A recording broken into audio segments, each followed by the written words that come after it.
today's episode, we're going to replace the front brakes on our 2000 Jeep Cherokee.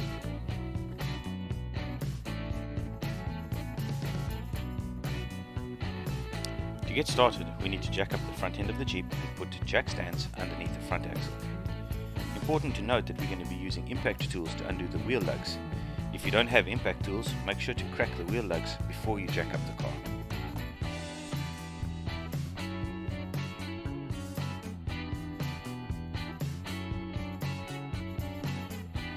We had a few lug nuts that wouldn't come loose with the air impact, so we used a battery operated impact tool to remove those and very shortly had the wheel off.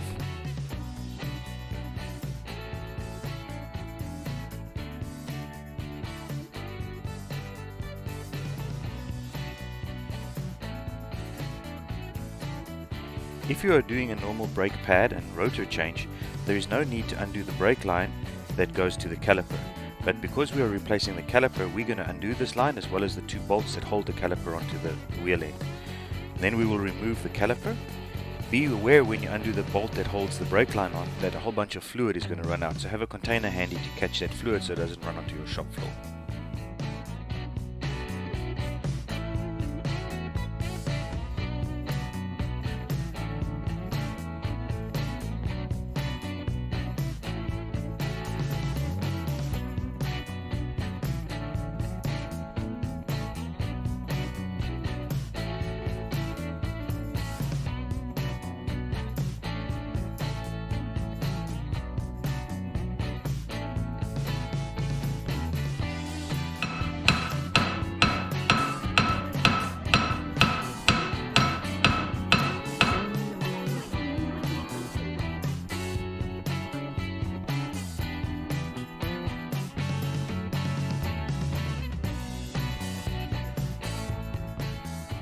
The rotor was stuck to the wheel bearing.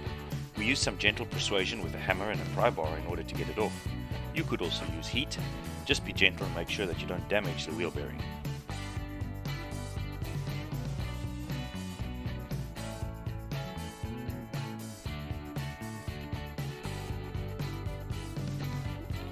Note that I kept one wheel nut on the stud. That's so that if the brake rotor jumped off, it wouldn't fall on the floor but would be retained.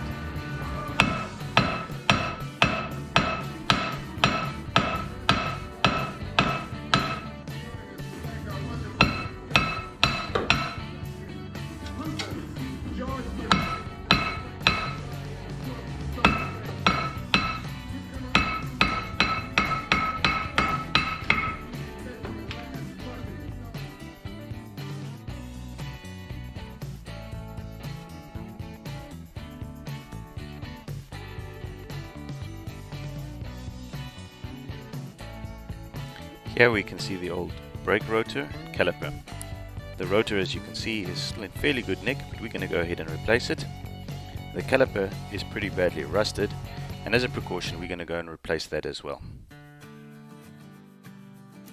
Here we can see the dust shield, the hub and the knuckle with the two holes where the caliper bolts on. I like trying to keep things as clean as possible, and I use this opportunity to scrape off some surface rust off the dust shields and clean up in the wheel bearing area.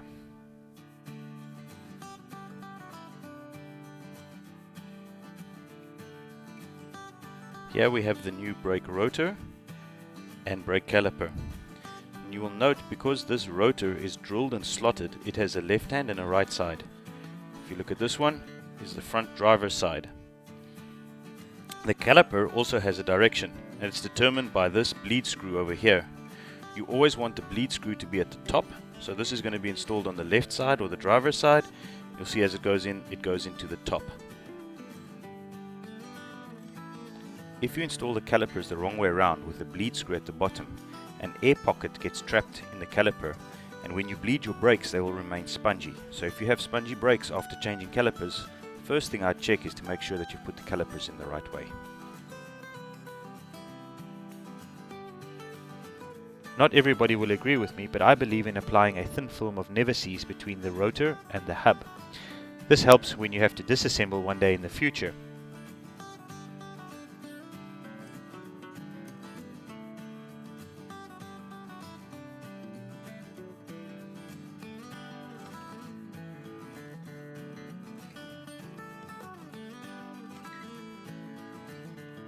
I keep the rotor in place by putting one of the wheel nuts onto the studs.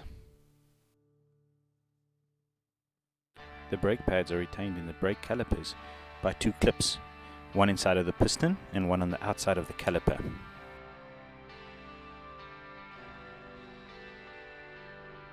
I use a small amount of never-seez between the brake pads and the caliper and the piston.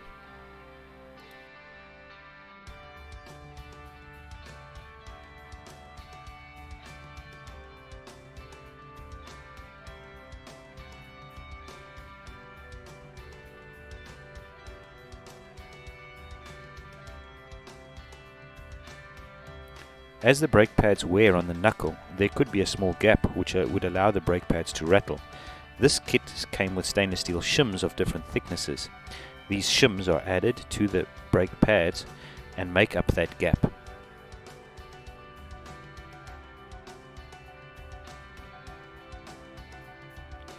The correct thickness stainless steel shim needs to be added to the pad.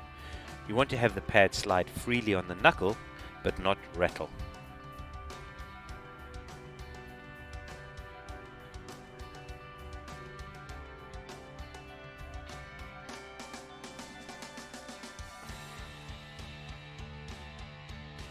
You certainly don't want to have any never-seez or grease on your rotor or your disc pads, so make sure that you get them clean, and if you do make a mess, clean it up before you rotate the rotor.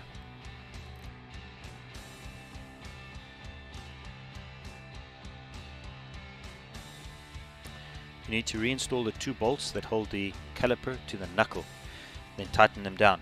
Be careful when tightening these bolts as the knuckle strips very easily, so don't exceed the recommended torque of 11 foot-pounds. The next thing that you have to reinstall is the brake drop hose. I recommend that you use the two new brass washers that should come with your kit to make sure that it doesn't leak. The other side should have been just as quick and easy. Unfortunately, we ran into a few issues.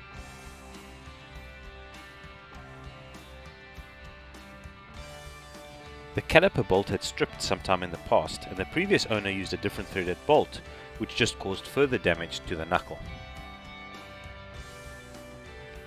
I found that the knuckle still had some good thread towards the further end of the hole, so I used a tap to clean out the thread, and then used a longer bolt with some washers as a spacer to allow the thread to engage further with the knuckle.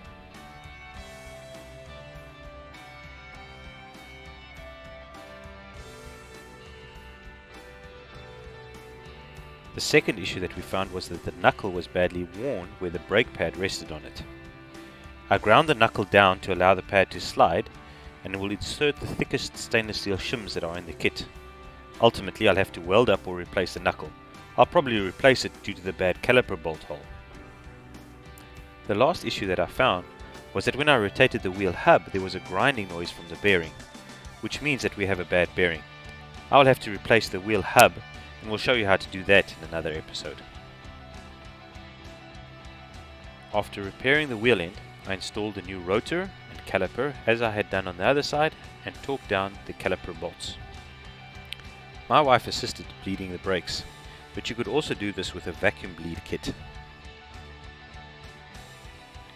With the brakes now installed and bled, I was able to put the tires and wheels back on.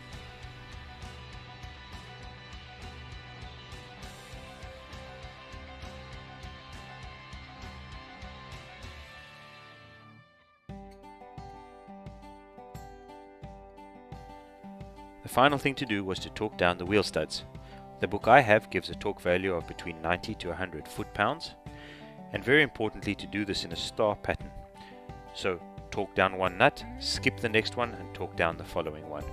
That makes sure that the wheels seat evenly onto the rotors.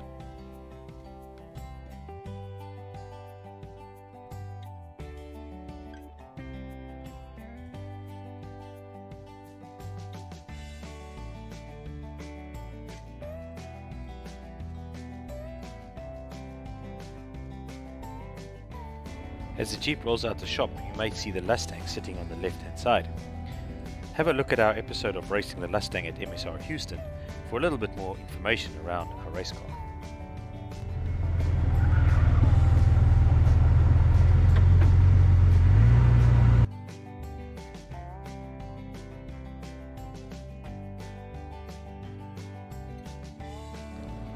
manufacturer of our brakes dictated a run-in procedure which involved a number of accelerations and then very hard braking events to bed the brakes in. And we did that according to their guidelines. Brakes working correctly, job done.